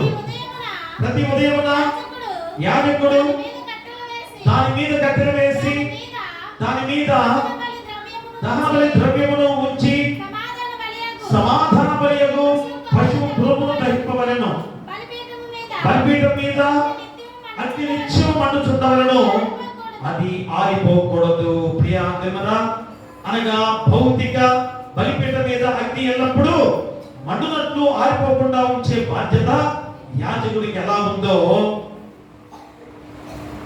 ప్రియరా, బలిపీఠం మీద ఆ యొక్క అగ్ని ఎప్పుడు కూడా ఎలాగా ఆరిపోకుండా ఉండే బాధ్యత యాజకుడికి ఉందో, మన ఈరోజు మన హృదయం అనే బలిపీఠం పైన ఆత్మీయ అగ్ని ఎల్లప్పుడూ మండుతూ ఉండేటట్లు చూసుకోవాల్సిన బాధ్యత ఎవరిది? మన ఈ హృదయం అనే దాని మీద, హృదయం అనే బలిపీఠం పైన నీ ఆత్మీయ అగ్ని ఎప్పుడు కూడా మండుచుండాల్సిన బాధ్యత ఎవరిది చెప్పండి? ఎవరిది? అంతే. మన ఈ హృదయం మీద అధికారం ఎవరిది? నీకే కదా. కాబట్టి నీ హృదయం అనే ఆ బలిపీఠం పైన నిత్యము అగ్ని ఆత్మీయం అనే అగ్ని మండుచుండాల్సిన బాధ్యత నీదే. ఎలాగండి అనుకోవచ్చు కదా. ఎలాగా ఆ అగ్ని మండు ఆరిపోకుండా చూసేది ఎలాగా? కాబట్టి ఆ బాధ్యత మన దేవుని ఎదుట ఆయన కొరకు అగ్నిగా మనం ఉండాలి అని ఖచ్చితంగా చెబుతున్నాడు. దేవుని ఎదుట ఆ అగ్ని మనం ఉండాలని గుర్తు చేస్తున్నాడు. చూడండి, ప్రకటన గ్రంథంలో 3వ అధ్యాయం చూడండి ఒకసారి. ప్రకటన గ్రంథము 3వ అధ్యాయం చూడండి ఒకసారి. ప్రకటన గ్రంథము 3వ అధ్యాయంలో 15వ వచనం చదవండి. నీ క్రియలు నేను ఎరుగుదును, నువ్వు చల్లగానైనను వెచ్చగానైనను లేవు. నీవు చల్లగానైనను వెచ్చగానైనను ఉండిన మేలు, నువ్వు వెచ్చగానైనను చల్లగానైనను ఉండక నువ్వెచ్చగా ఉన్నావు గనక నేను నా నోట నుండి ఉమ్మివేయ ఉద్దేశించుచున్నాను. ప్రియా దేవుడా, నీ క్రియలు నేను ఎరుగుదును, నువ్వు చల్లగానైనను వెచ్చగానైనను లేవు గనక. చూసారా ప్రియమరా, ఈ వాక్యం చాలా ప్రాముఖ్యమైనది. చల్లగానైనను వెచ్చగానైనను, కానీ నిలువెచ్చని స్థితిలో ఉన్నావు ప్రియమరా. కాబట్టి నిలువెచ్చగా ఉన్నావు కనుక నేను నిన్ను నా నోట నుండి పోవేయ ఉద్దేశిస్తున్నాను. అటు ఇటు కాకుండా ఉండేదా అంటే 2 పడవల మీద కాలు వేయటం తెలుసు కదా ఈ సామెత. మా 2 పడవల మీద కాలు వేస్తే ఏమవుతుంది? పడవలు ఒకే రీతిగా పోతాయా? ఎటు వాటి ఉంటే అటు వాటి ఇటు చీలిపోతాయి కదా. మరి 2 పడవల మీద కాలు వేస్తే నువ్వు ఎలాగ వెళ్తావు? అదే ఈరోజు చెబుతున్న లోకానుసారంగా జీవిస్తున్నాం, ఆత్మీయసారంగా జీవించాలని తపనతో జీవిస్తున్నాం. అంటే దేవుని ఆలయంలో ప్రార్థనలో ఉంటున్నాం, లోక జీవిత విధానంలో లోకానుసారంగా జీవిస్తున్నాం. మరి రెండిట్లో ఉంటే దేవుడు ఎలాగ నిన్ను కాపాడుతాడు? మా దేవుడిని ఇలాగ రక్షిస్తాడు. అందుకనే చల్లగానైనా ఉండు వెచ్చగానైనా ఉండండి అని, నిలువెచ్చగా ఉండవద్దని చెప్పబడిన ఈ వాక్యాన్ని ప్రతి ఒక్కరు కూడా గమనించాలి. అంటే నీ హృదయం అనే బలిపీఠం పైన దేవుని కొరకు అగ్నిని మండించడానికి ఇష్టపడుతున్నావా అని నేను ప్రశ్న వేస్తూ అడుగుతున్నాడు. మా దేవుని కొరకు నీ హృదయం అనే దాని బలిపీఠం మీద అగ్నిని మండించేవాడిగా ఉన్నావా లేదా? ఖచ్చితంగా నీ ఆత్మీయ కన్నులతో ఆ అగ్ని మండించేవాడిగా ఉండాల్సిన బాధ్యతని గుర్తు చేస్తున్నాడు. ఏమిటి? ఎలాగా? ప్రియమరా, దేవుని వాక్యం అనే ఆ అగ్ని దీక్షను కూడా, ఆ అగ్ని నీ హృదయంలో ఆరిపోతున్న సమయంలో ఏం చేయాలి? వాక్యాన్ని మళ్ళా నింపుకోవాలి. ఆ వాక్యమే అగ్నిగా మండిస్తుంది నీ హృదయంలో. చెడు మార్గంలో నడవకుండా ఉండాలంటే వాక్యమే. కానీ వాక్యాన్ని నిర్లక్ష్యం చేస్తున్నాం, వాక్యాన్ని చాలా నిర్లక్ష్యం చేస్తున్నాం. వాక్యం చాలా ప్రాముఖ్యమైందని ఎన్ని సందర్భాల్లో మా దేవుడిని గుర్తు చేస్తున్నాడు. ఎందుకంటే క్రిస్తు సమయాల్లో మా దేవుని వాక్యాన్ని హృదయంలో భద్రపరుచుకొని అగ్ని మండిస్తూ ఉండాల్సిన బాధ్యతను కూడా గుర్తు చేస్తున్నాడు. దేవుని అడగడం ద్వారా సరైన నిర్ణయాలు తీసుకొని హృదయంలో అగ్ని మండిస్తూ ఉండాలని మనకి గుర్తు చేస్తున్నాడు. చూసారా, నీ హృదయం అని బలిపీఠం పైన అగ్ని ఎలాగ మండించాలి? దేవుని వాక్యం చేత మండిస్తూ ఉండాల్సిన బాధ్యత నీకు గుర్తు చేస్తూ ఉన్నాడు ప్రియరా. అందుకని మొట్టమొదటిగా నీకు చెప్పిన ఆ వాక్య భాగాన్ని నువ్వు గుర్తిరగాల్సిన బాధ్యత ఏమిటది? నీ హృదయం అనే అగ్నిని మండించే వాడిగా ఉండాల్సిన బాధ్యత నీకు గుర్తు చేస్తున్నాడు.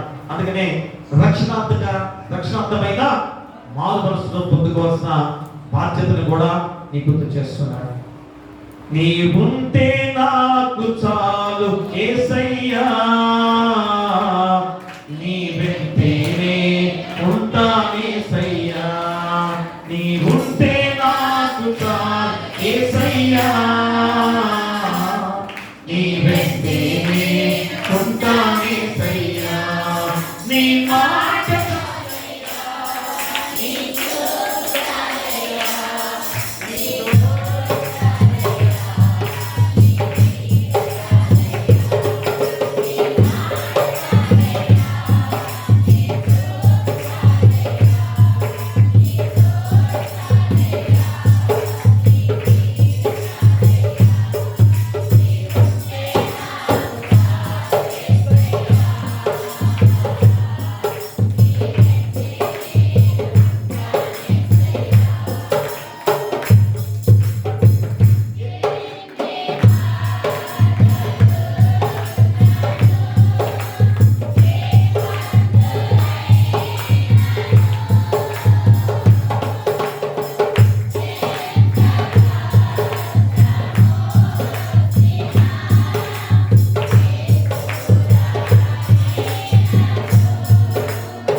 మరి రక్షణార్థమైన మారు మనసు పొందుకోవాల్సిన బాధ్యత నీకు గుర్తు చేస్తున్నాడు.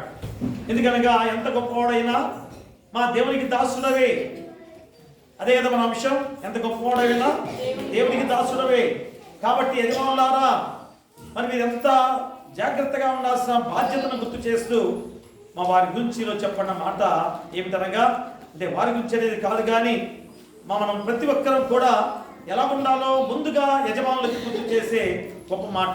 యజమానుడైన వాడు పరలోకమందు ఉన్నాడనియు మరి ఆయనను పక్షపాతం లేవనియు ఎరిగిన వారై వారిని బెదిరించడం మాని ఆ ప్రకారమే వారి ఎడల ప్రవర్తించుడి. అందుకనే యజమానులారా అని సంబోధిస్తూ వారికి తమ హెచ్చరికతో కూడిన మాటగా గుర్తు చేస్తున్న గొప్ప విధానం. కాబట్టి మా రెండోదిగా నువ్వు గుర్తు చేసినట్లయితే ఏమంటాడు, మరి ఎంత గొప్పవాడైనా దేవునికి దాసులవే అనే ఆ అంశం ద్వారా మా రెండవ మాటగా నీకు గుర్తు చేస్తున్నాడు. ఏమిటనగా మనందరము కూడా దేవునికి దాసులమే. చూడండి, రెండో అంశం ఏదనగా, ఉప అంశం ఏదనగా మనందరం కూడా దేవునికి దాసులమే. చూసారు, ఎప్పుడైతే రక్షణార్థమైన మారు మనసును పొందుకున్నావో మనందరం కూడా దేవునికి దాసులుగా ఉండబోతున్నామనే గొప్ప ఉపంశం ద్వారా మళ్ళా నీకు గుర్తు చేసే సందర్భం. కాబట్టి ప్రియ దేవులారా, మరి యజమానులారా అని సంబోధించిన మాట. అలాగే చూడండి 6వ అధ్యాయంలో 1వ వచనం, పిల్లలారా ప్రభునందు మీ తల్లిదండ్రులకు విధేయులైయుండుడి, ఇది ధర్మమే. నీకు మేలు కలిగినట్లు నీ తండ్రిని తల్లిని సన్మానించుము, అప్పుడు నీవు భూమి మీద దీర్ఘాయుష్మంతుడవుదువు.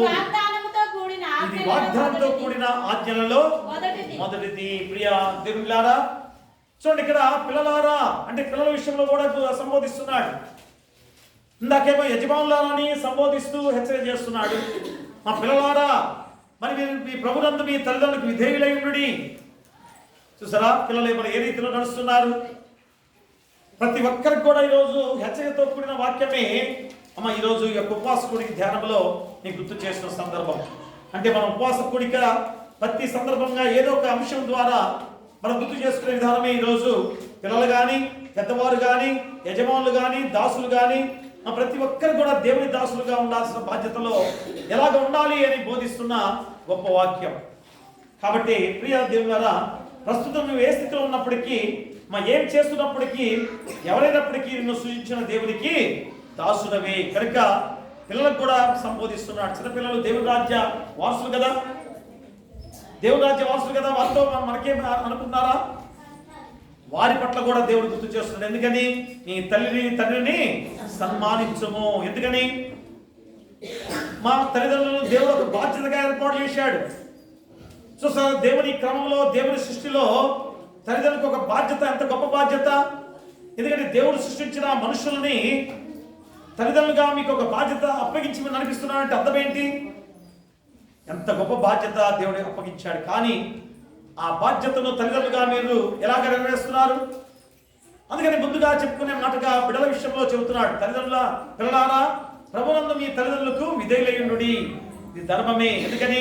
నీకు మేలు కలిగినట్టు నీ తండ్రిని నీ తల్లిని సన్మానించుము, అప్పుడు నీవు భూమి మీద దీర్ఘాయుష్మంతుడవుదువు.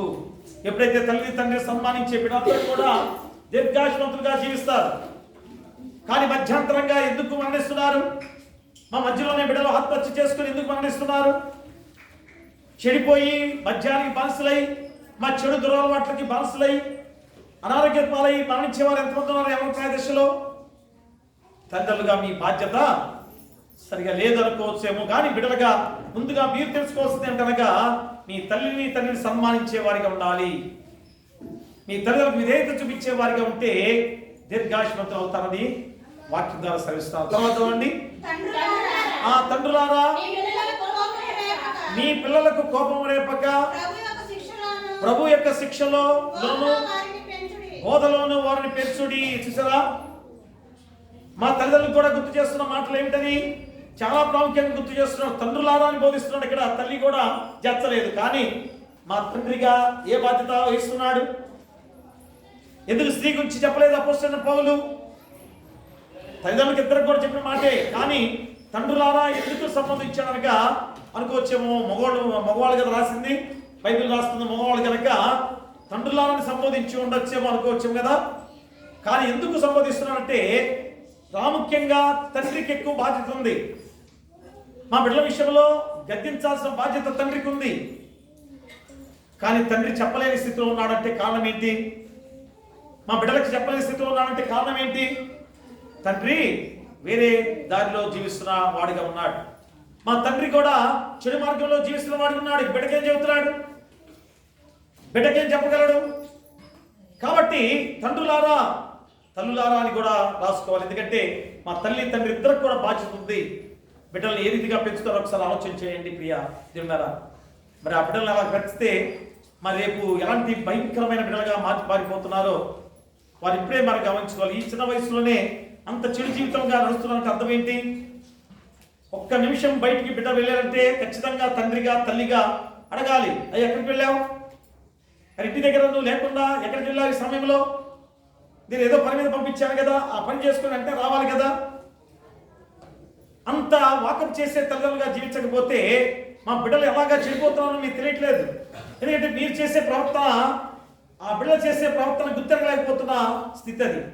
కాబట్టి మా ఖచ్చితంగా తల్లిదండ్రులుగా మీరు ఆత్మీయ స్థానమైన మనస్సుతో ఆలోచన చేసుకొని, అయ్యే దేవుడు మాకు ఎందుకు ఈ యొక్క అనుగ్రహాన్ని దేవుడు ఇచ్చాడు? బిడ్డలు పెంచే గొప్ప విధానం అంటే అర్థం ఏంటి? మా దేవుడు సృష్టించిన మనుషుల్ని తల్లిదండ్రులుగా మీరు పెంచి పోషిస్తున్నారు. అంతేగాని మీ ఏదైతే కష్టపడి జాబ్ చేస్తున్నాం, ఉద్యోగాలు చేస్తున్నాం, నాకెంతో ధనం ఉంది, ఐశ్వర్యం ఉంది కనుక నా బిడ్డల్ని పోషించుకునే శక్తి నాకుందని అనుకుంటున్నావేమో. కానీ మా దేవుని కృప లేకపోతే నువ్వు ఏ విధంగా కూడా బిడ్డల్ని పెంచలేవు. దేవుడే నిన్ను మీ బిడ్డల్ని పెంచేది, దేవుడు మీరు కాదు పెంచేది. కాబట్టి మా బాధ్యతను మీకు అప్పగించాడు, మంచి మార్గంలో నడవడానికి నీకు బాధ్యత అప్పగించాడు. అందుకనే తండ్రులారా మీ పిల్లలకు కోపం రేపక ప్రభు యొక్క శిక్షలోను బోధలోను వాటిని పెంచుడి. తర్వాత వచ్చిన 5వ వచనంలో దాసులారా యథార్థమైన హృదయం గలవారై భయముతోను వణుకుతోను క్రీస్తునకు వలె శరీర విషయమై మీ యజమానులైన వారికి విధేయులయ్యుండుడి. చూసారా? అంటే దాసులకు కూడా గుర్తు చేస్తున్నాడు. ఎందుకని? దాసులు లేకపోతే పనులు జరుగుతాయా? మా పరివారం లేకపోతే ఏమన్నా పనులు జరుగుతాయా? దేవుడే వారిని ఏర్పాటు చేశాడు. కాబట్టి ఎవరి పని వారిదే. కాబట్టి దాసులుగా ఉన్న మీరు కూడా దాసులారా యథార్థమైన హృదయం గల వారై భయంతోనూ వణుకుతోనూ క్రీస్తుకున్న వలె శరీర విషయమై మీ యజమానుల వారికి విధేయులయ్యుండుడి. యజమానులకు విధేయులయ్యుండి అని చెప్పే మాట గుర్తు చేసుకోవాలి. కానీ రోజు యజమానుని ఎంతమంది తిడుతున్నారు? యజమానులు లేకపోతే మీరు చేసే పని ఎలా ఉంటుంది? ప్రతి ఒక్కరికి తెలుసు కదా. వ్యవసాయ పనులు కానీ, సిమెంట్ పనులు చేసేవారు కానీ, మా కూలి పనులు చేసుకున్న ప్రతి ఒక్కరు కూడా ఎవరైనా అంటే ఏ పనైనా కానీ, ఆటో డ్రైవర్లు అయినా, బస్ డ్రైవర్లు అయినా, యజమానులు ఉంటే ఒక రకంగా ఉంటారు కదా. మా తన వాహనాన్ని బాగా చూసుకుంటారు. కానీ యజమానులు లేకపోతే వాహనాన్ని అష్టమచ్చినట్టు అవుతారు కదా. అలాగే కూలి పనులు కూడా చేసే విధానంలో కూడా ఆ యజమాని అక్కడ, రైతు అక్కడ ఉంటే ఆ వ్యవసాయ కూలికి వచ్చిన వారు ఎలా ఉంటారు? అయ్యో రైతున్నాడు కనుక టకటక పని చేస్తుంటారు. నేను ఇంటికి వెళ్ళి వస్తాను మళ్ళా అని చెప్పేసి యజమాని వెళ్ళాడు అనుకోండి, చక్కగా కూర్చుంటారు చాలా మంది. అవునా? మాకు తెలుసు, మీకే తెలుసు కదా. రెస్ట్ తీసుకుంటారు, చెట్టు కిందకి వెళ్ళి పరిగెత్తుకుంటూ వెళ్ళి వెంటనే కూర్చుంటారు. యజమాని వస్తున్నాడు, ఇగో బైక్ సౌండ్ నిలబడుతుంది అనేసరికి పరిగెత్తుకుంటూ వెళ్ళి మళ్ళా ఆ స్థానంలో ఉంటారు. అదే కేజీ లెక్కనైతే యజమాని లేడు. యజమాని ఉన్నా లేకపోయినా ఎంత కేజీ కేజీలు తీస్తే అంత కేజీలు డబ్బులు వస్తాయి కదా. అంటే డబ్బు కోసం చేసే విధానాన్ని మా దేవాది దేవుడి రోజు వాక్య రూపంలో మనకు గుర్తు చేసే సందర్భం చూసారా? అపోస్తలుడైన పౌలు ద్వారా ఎఫెసీ పత్రికలో ఎందుకు గుర్తు చేస్తున్నాడు? దాసులకి మరి మీ యజమానులకి ఎలా ఉండాలి? విధేయులైయుండుడి. ఎందుకంటే మనుషులను సంతోషపెట్టువారు చేయనట్లు కంటికి కనబడుటకే కాక క్రీస్తు దాసులని ఎరిగి దేవుని చిత్తమును మనపూర్వకముగా జరిగించుచు మనుషులకు చేసినట్టు కాక ప్రభువుకు చేసినట్టే ఇష్టపూర్వకముగా సేవ చేయుడి. చూసారా? యజమానులకు ఎలాగా సేవ చేయాలో చెబుతున్నాడు. దేవునికి మీరు ఎలాగా చేస్తారో అమ్మ యజమానులు కూడా అలాగే చేయాలని చెబుతున్నాడు. ఎంత గొప్ప మాటలు చూసారు అపోస్తలుడైన పౌలు ద్వారా. మా దేవుని మార్గాన్ని మీరు కలుపుకునే గొప్ప విధానాన్ని నీకు తెలియజేస్తున్న గొప్ప. ఎందుకంటే ఎంత గొప్పవాడైన దేవునికి దాసుడే. కాబట్టి మరి దాసులని, యజమానుడని, పిల్లలని, తల్లిదండ్రులని భేదం లేదు. ప్రతి ఒక్కరు కూడా దేవుడు ఏర్పాటు చేసుకున్న వారు కనుక ఎంత గొప్పవాడైన దేవునికి దాసుడే. కాబట్టి మొట్టమొదటి నువ్వు చేస్తున్న పని ఏంటి? రక్షణార్థమైన మారు మనసు నువ్వు పొందుకోవాలి. మా రెండోదేమో మనమందరము దేవుని దాసులమని గుర్తిరగాలి. అప్పుడే నీ జీవితం ఎంత గొప్పగా మార్చబడుతుందో నీ గుర్తు చేస్తున్నాడు. తర్వాత చదవండి. దాసుడైనను స్వతంత్రుడైనను మీలో ప్రతివాడును ఏ సత్కారం చేయనో దాని ఫలము ప్రభు వలన పొందునని మీరు అడుగుతారు. ఎంత గొప్ప మాట! దాసుడికి ఎందుకు ఇంత గొప్ప వాక్యాన్ని చెప్పాడు? మా ఇన్ని వచనాలు ఎందుకు దాసుడు గుర్తు చేస్తున్నాడు? కాబట్టి ఖచ్చితంగా మనం గుర్తిరగాలి. ఎంత గొప్పవాడైనా దేవునికి దాసుడే, దేవునికి దాసుడవే. ఎందుకంటే దావీదు ఎలాంటి వాడు? మా దావీదు ఒక రాజు అయినప్పటికి కూడా ఏమని గుర్తిరిగాడు? నేను దేవునికి దాసుడనే. చూడండి, ఆ సమూయేలు 2వ పత్రిక చూడండి ఒకసారి, గ్రంథం సమూయేలు 2వ గ్రంథంలో 7వ అధ్యాయం చూడండి. సమూయేలు 2వ గ్రంథంలో 7వ అధ్యాయము 17 చదవండి. 17 వచనం.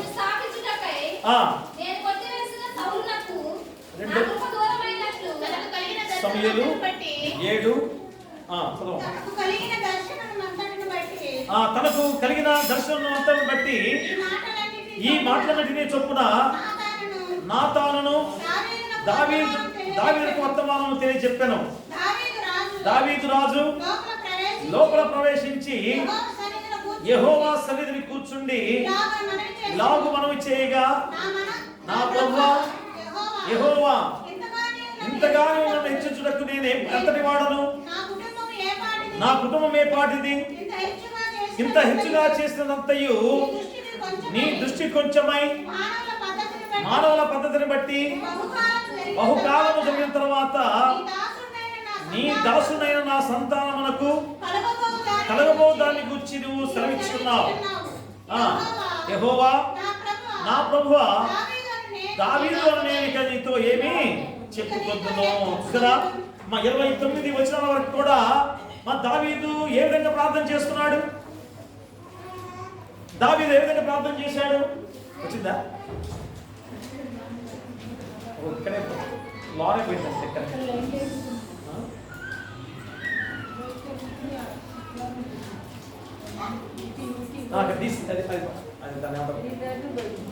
స్విచ్ పడిపోయినట్టు విష్ణు స్విచ్ పడిపోయినట్టు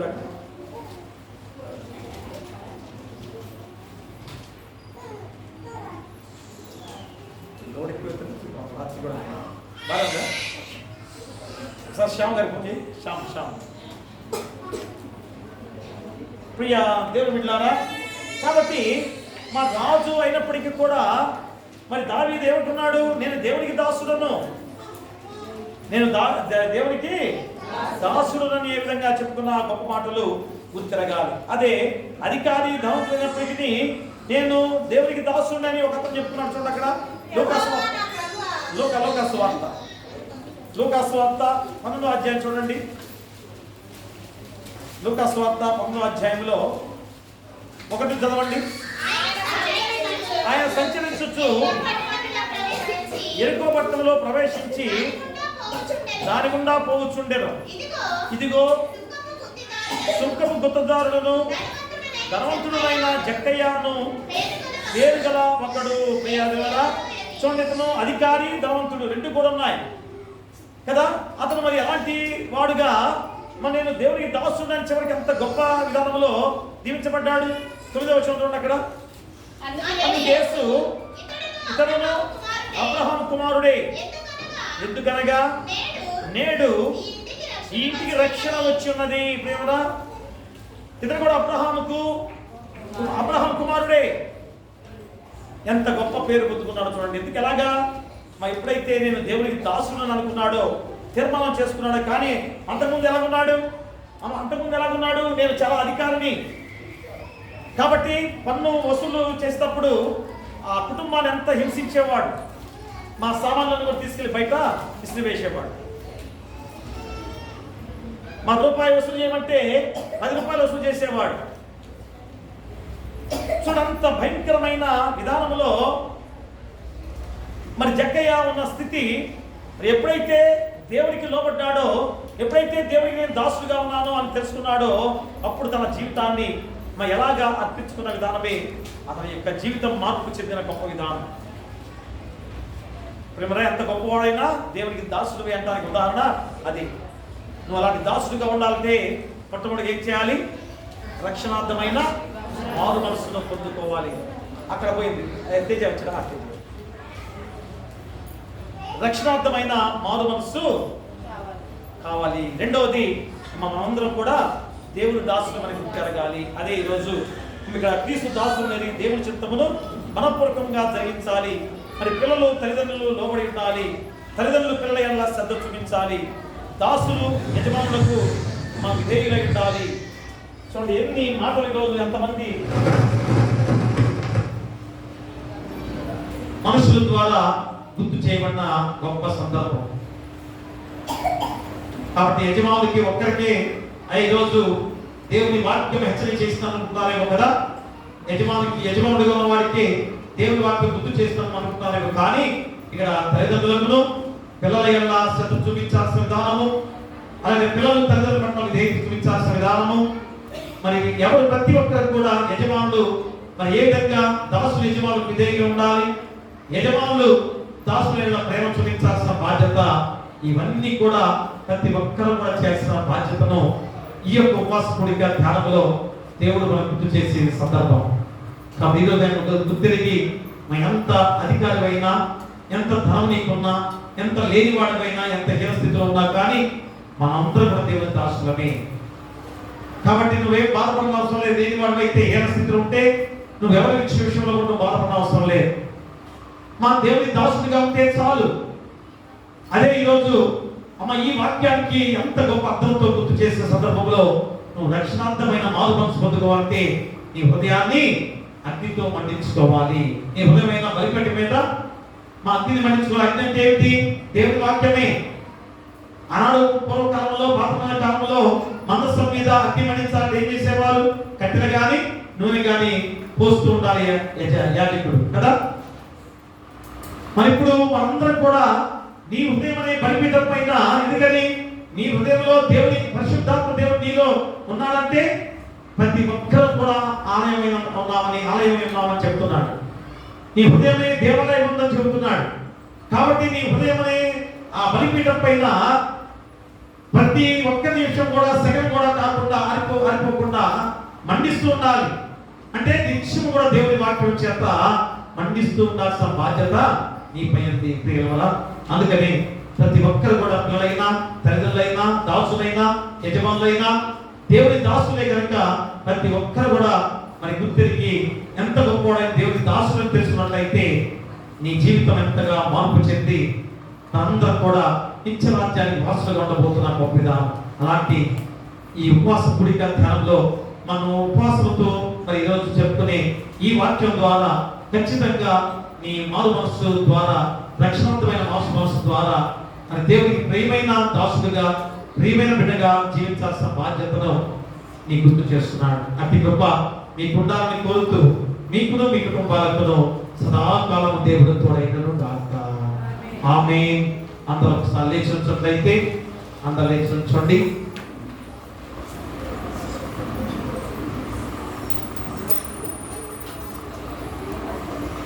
మేలు చేయక నీవు ఉండలేవయ్యా, ఆరాధించక నేను ఉండలేనయ్యా. మేలు చేయక నీవు ఉండలేవయ్యా, ఆరాధించక నేను ఉండలేనయ్యా. యేసయ్యా, యేసయ్యా, యేసయ్యా,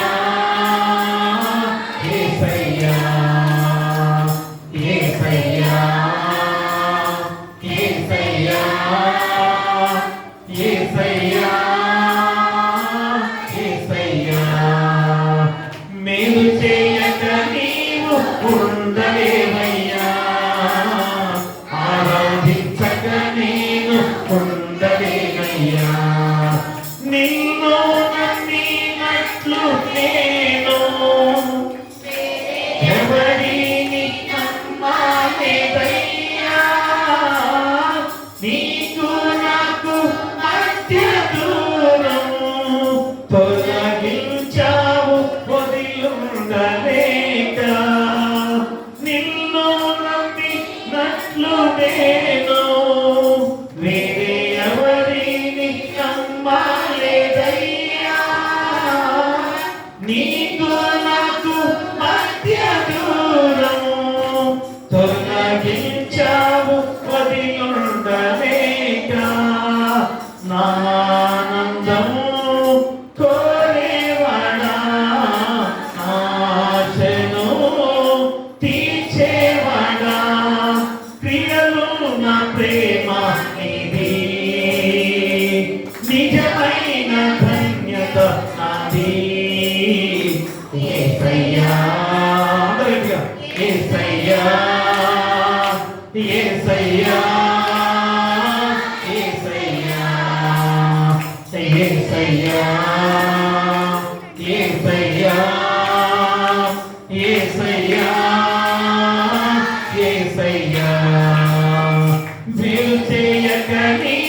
ఉండలేవయ్యా, ఆరాధించక నేను ఉండలేవయ్యా.